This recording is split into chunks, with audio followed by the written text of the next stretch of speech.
Bob bounced excitedly in his seat as the spaceship began its descent toward Mars. As a young boy, Bob had always dreamt of becoming an explorer and being one of the first humans to colonize another planet. Now, at the age of 25, his dream was finally coming true. Looking out the window, Bob gasped as the rusty red landscape of Mars came into view. Huge volcanoes and craters dotted the alien terrain, untouched by human hands. Bob imagined what it would be like to be the first person to climb Olympus Mons, the tallest planetary mountain in the solar system, or to raft down the 4,000 km long, the largest canyon in the known universe. The possibilities for exploration were endless.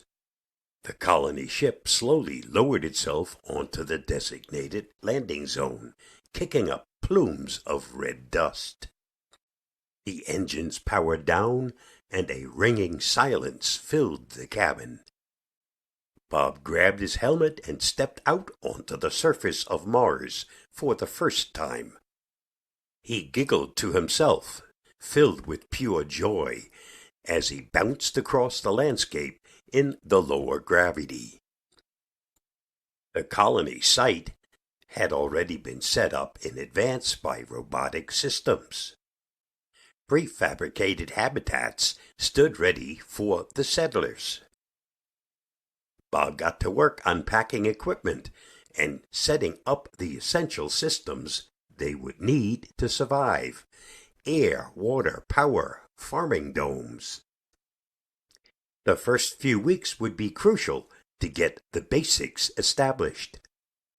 Luckily, technology had advanced enough in the past century to make settling Mars feasible.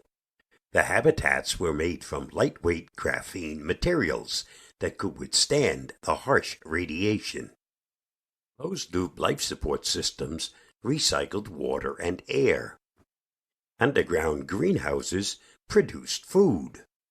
Mars still had its challenges: frequent dust storms, frigid temperatures, an unbreathable atmosphere, but the colonists were prepared. Once the initial colony was set up, the real exploration could begin.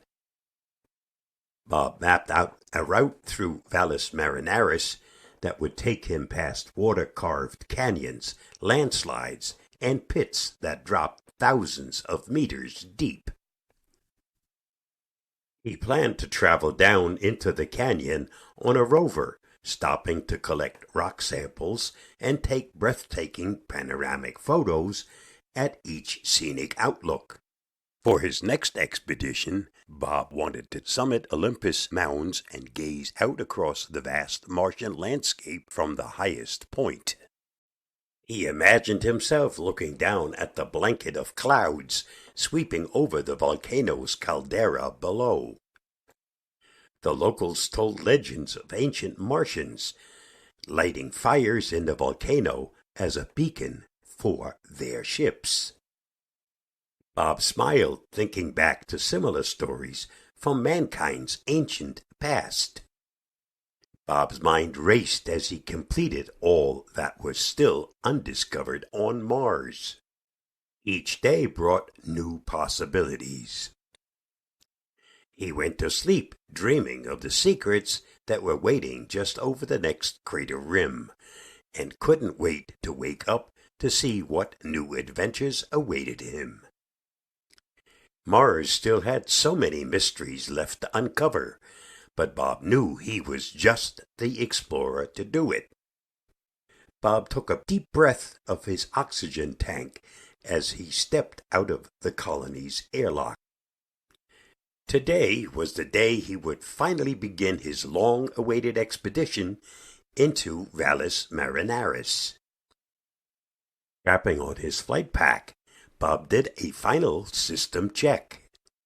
Looking one last time at the colony that had become his home over the past year, Bob grinned in anticipation. It was time for adventure. Bob lifted off, rising into the pink-hued sky as the massive canyon came into view. He flew over its steep walls, carved by ancient floods when Mars still had surface water.